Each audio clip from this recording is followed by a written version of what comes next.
Hey guys, thanks for tuning in. It's Jen on Acre by the Creek. Today I'm here to show you my 1 acre garden, or my garden that's on 1 acre, whichever way you want to say it. We live in eastern Pennsylvania, which falls into growing zone 6A. This year we are growing all kinds of cucorbits, tomatoes, brassicas, some fruit, all kinds of fun stuff. So without further ado, let's get into this garden tour. Well, first I actually wanted to show you that we're growing some lettuce in some cut and come again containers. If you missed that video, I'll link it in the cards above so that you can check it out later. But basically they were looking so great until my daughter got her hands on them, and then she really did quite the number, but I'll show you them anyways because it is in fact part of my garden. She got her hands on these lettuce containers in about 2 seconds flat and really did a number on them, but they're still looking pretty good. I haven't harvested them again since she did that, but I've been meaning to reseed these containers. I just haven't gotten around to it yet. And then I have this spinach container here, which ended up going to seed. Some people say that it bolted. I've just been leaving it in case I want to harvest any of these seeds, or if I change my mind, I'll just pull them out and reseed the whole container. And this last one here is a black seeded Simpson. I've seen a lot of information that will say your plants will go to seed or bolt when it gets really hot out. All of these containers have been growing in the same temperatures, and that spinach is the only one that went to seed. So I did a little bit more research and I found that some people are saying your plants actually go to seed if they're getting too much light, so too many consecutive hours of sun. So I just thought that was interesting that I've always heard it one way and then recently heard it the other. Let me know down in the comments below what your experience has been with bolting crops. Is it because they're in too much sun or because it's too hot? Also on the porch we have these super awesome geranium baskets. They have just been showing off for the last few weeks, putting out bloom after bloom. I shared this on my Instagram earlier this week, but in case you aren't dialed in there, a bird actually laid a nest in this basket and there are little baby bird eggs here, so I'm trying to not bother this one too badly, but I'll go ahead and show the clip that was on my Instagram story showing the nest. Obviously we haven't gotten our sidewalks in yet, so that's basically all I have going on at the front of the house besides these couple of beds here. We've got some hostas under this maple tree. I'm working on getting the rocks filled in under this one. And in my rock bed I have some more hostas, as well as some cute dainty little ground covers and a few pansies. And then my large bordering bed has got a ton of ferns in it. I actually thinned these out earlier in the season and then sowed some seeds here. I actually can't even remember what I put here, but I guess we'll find out soon enough as they start to bloom. So that's it for the front of the house for now. Hopefully when the front construction is done, I'll have a nice big bed there to fill in. But for now, it's obviously not done yet. Okay, so coming back to the garden here, these are the full sunflower beds that I planted up with some bulbs, as well as some really fun annuals. And here are all of Haley's little toys that she leaves out in the yard. Several of the bulbs have been coming up, but no blooms yet. So before we get into the main garden, I'll just show you everything that we have going on kind of around it, and then we'll go inside. So over here under this crabapple tree, I put my sugar snap peas and my radishes in. They weren't loving being in the full sun all day. These tend to be a cooler weather crop, but ever since I moved them under the shade, they're doing really well. And the peas finally have some blooms on them. I've never grown sugar snap peas before, so I'm really excited about these. I can't wait to taste what they're like homegrown. And coming over here we have our pink lemonade blueberry bushes. So just a quick update for you guys here with these blueberry bushes. When we planted them in, we mixed in some peat into the soil to help with drainage as well as with some soil acidity. But a few weeks after planting, the plants just ended up looking kind of sad. They were starting to drop some leaves, and then the tops of the plants were kind of drooping over and they weren't looking so great. So we went ahead and did a soil test, and it came back that the soil was super alkaline. And of course we know that our blueberries want really acidic soil. So I'm sorry I didn't make a video about it, but it was kind of like one of those act now situations where we needed to get the blueberries happy. So we came in with some Espoma soil acidifier, mixed that in, and pretty quickly over the next couple weeks they started to perk back up again, and it looks like we're starting to get some blueberries ripening. So that definitely did the trick. If you're planting blueberries for the first time like we are, make sure that you're testing the soil and just kind of checking in with the plants periodically to make sure that they're doing all right. We're hopeful that we're still gonna get a harvest off of these guys, even though they did struggle for a little bit there. And as you can see here, some of the fruit is starting to pink up. These are pink lemonade blueberries, so they will be a pink variety rather than your standard blue blueberry. So we're really excited to try these. And the last plant in this row is one of our strawberry planters. This one has been looking a bit lime green. I'm thinking it's a lack of some nutrients. likely nitrogen or magnesium. So I'm gonna have to come in and try to help them out a bit. We aren't planning any harvest from these plants this year. This is their first year, so we're giving them the season to get established. But either way, I definitely want to go in and make sure that these are healthy plants.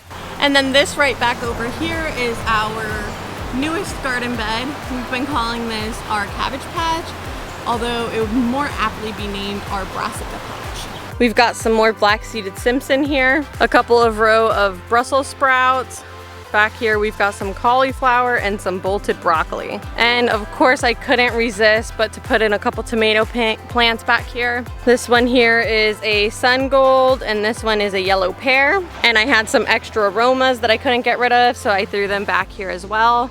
So you'll see a couple of these tomato plants thrown in here and there. I know they call us crazy plant ladies for a reason, but I just couldn't get rid of these plants and I don't have the heart to just throw them away. So I planted them, whether it's for canning or fresh eating, giving the food away, whatever it is, the food will go to good use. Coming in for some more of these brassicas. We've got some cauliflower in here, and then these ones I banded up just to try to keep them as blanched as possible. I'll keep you guys updated on how this technique works.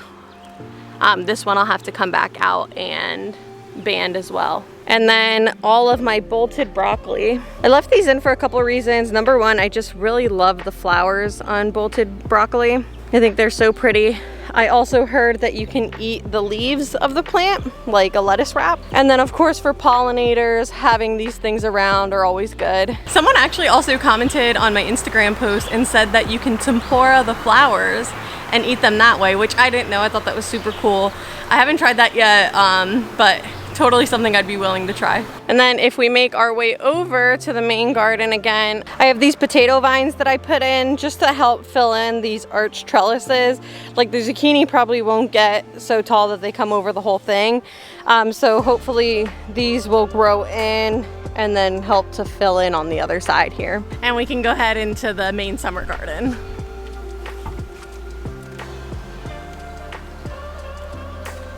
I honestly just can't believe how gorgeous this garden is growing. Like, my whole heart is in here and I'm just loving this growing season so much. So on either side of the garden, I have all of my cucorbits and then a row of peppers and 2 rows of tomatoes. So we'll just go down through each row and I'll show you what we have.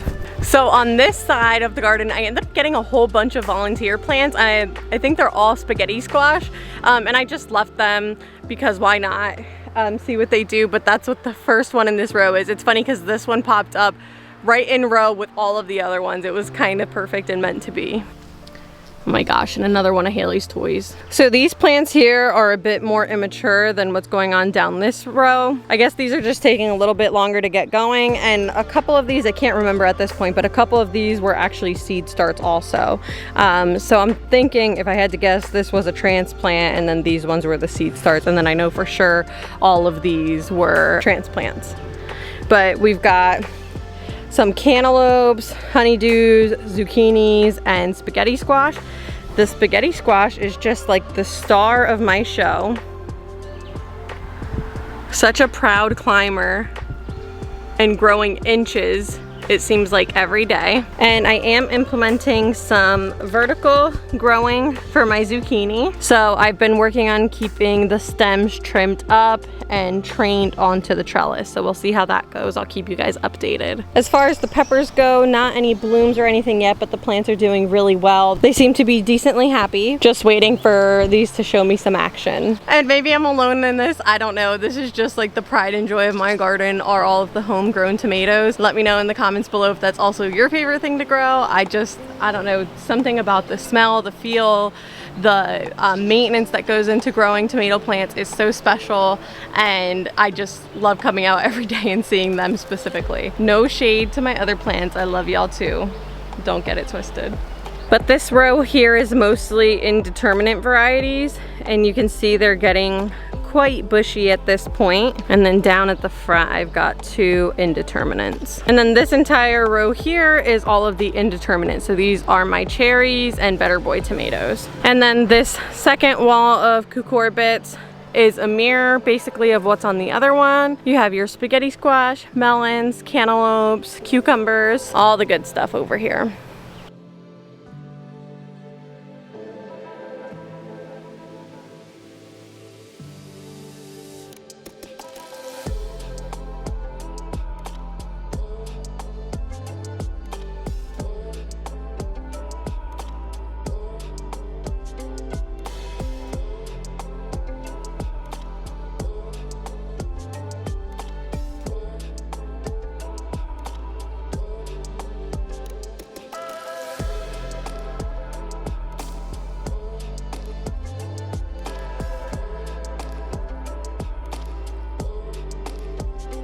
Well guys, that about does it for this garden tour. I feel a little bit out of my element doing this. It's kind of outside of the realm of normal that I've been making here on my YouTube channel, but I had asked people on Instagram what they wanted to see from me this week, and everyone replied that they wanted to see the garden tour. So I brought that here for you today.